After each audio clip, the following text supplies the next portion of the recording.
पण आजही आपण बघतो की खूप उच्च शिक्षित लोकसुद्धा लग्न जमवताना कुंडल्या बघणं किंवा अशा काहीतरी अजूनही भ्रामक कल्पनांमध्ये जगत आहेत की जे योग्य नाही. कारण आज आपल्याला सगळ्यांना माहिती आहे की जर एखादं चांगलं स्थळ आलं तर त्याच्यासाठी त्याला योग्य अशी कुंडली मॅच करून मिळते. म्हणजे ते बनवलं जातं त्या पद्धतीने.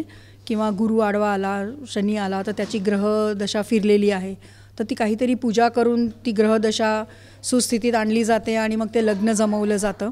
पण एक वकील ह्या नात्याने जेव्हा आमच्याकडे अशा डायव्होर्सच्या केसेस येतात तर तेव्हा आम्ही हा प्रश्न त्यांना करत असतो की जे आलेले जोडपे असतात किंवा मुलीकडचे असतील किंवा मुलाकडचे, तर आम्ही हा प्रश्न आवर्जून विचारतो की काय काय तुम्ही लग्न अगोदर बघितलं होतं. तर त्याच्यामध्ये हा सगळ्यांचा एक कॉमन मुद्दा असतो की कुंडली बघितली होती आणि कुंडली मॅच झाली होती आणि मग लग्न ठरवलं होतं.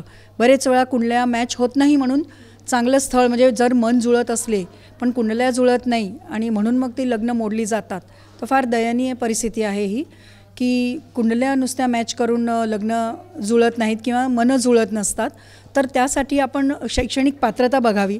कारण की बरेच वेळा असं होतं की मुलगी उच्च शिक्षित आहे पण त्या लेवलचा तिला जर वर मिळत नसेल तर मग तिच्यापेक्षा कमी शिकलेला मुलगासुद्धा ॲक्सेप्ट करावा लागतो आणि ह्याच्यामधून मग कुठेतरी इगो एकमेकांचे आड येतात आणि मग खटके उडवायला सुरुवात होते. म्हणजे जरी शिक्षण जास्ती आहे मुलीचं तर मुलाचं शिक्षण कमी असेल तर हा एक इश्यू होऊ शकतो.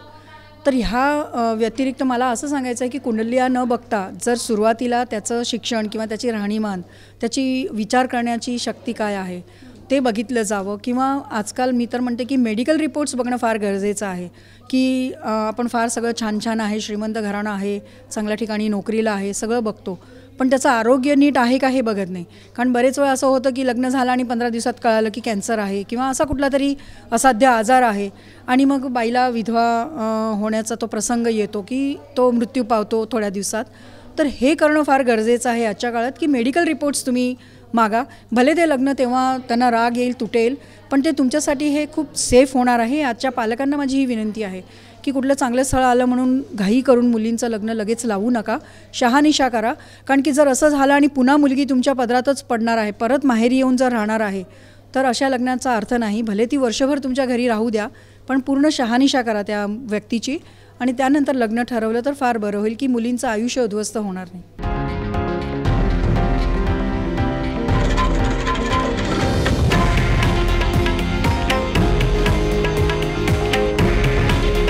हे आहे देशातील नंबर 1 न्यूज नेटवर्क आणि आपण पाहत आहात TV9 मराठी.